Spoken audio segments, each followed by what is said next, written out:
It was past midnight inside the Forbidden City. A young emperor lay on the cold stone floor, lips turning blue, body trembling. The royal physician rushed in and found just one clue: an overturned cup of tea, still warm. The emperor would be dead before sunrise, and no one would dare call it murder for the next 100 years. This is the story of Emperor Guangxu, the man who tried to save China and paid for it with his life.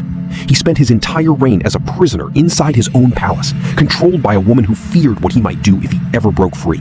This isn't just palace politics. This is poison, betrayal, and the most sinister cup of tea in recorded history.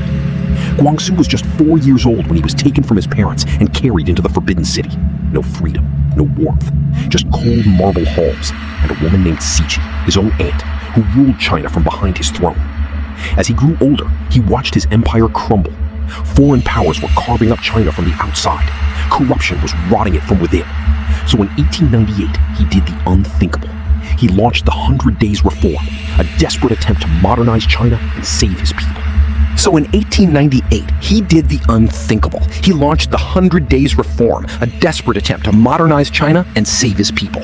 For 103 days, it looked like he might actually pull it off. Then Cixi struck back. She staged a coup, seized power, and had Guangxu dragged to a tiny island inside the Forbidden City, a prison with beautiful gardens. He would spend 10 years there, isolated, monitored, and forgotten by the world. Now, here's where it gets dark, really dark, because what happened next is something you cannot explain away with coincidence. November 14th, 1908, Guangxu had been ill for several days. That night, his condition collapsed without warning. By morning, he was dead, 37 years old. The official report? Natural illness. But here's what makes this story nightmarish. Empress Dowager Cixi died the very next day, 24 hours later.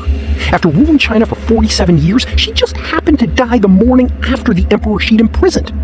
For 100 years, it was nothing but suspicion. No proof, no weapon, no witness.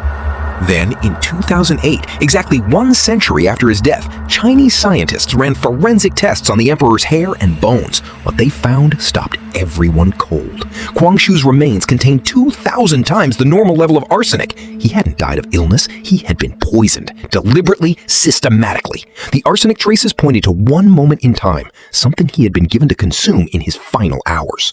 So the next time you sit down with a warm cup of tea, remember Emperor Guangxu, a man who wanted to save his country, destroyed by the one person closest to his throne. History's darkest secrets are never in the textbooks. They're hidden in the cups. Subscribe to Unsealed History. We dig where no one else dares to look.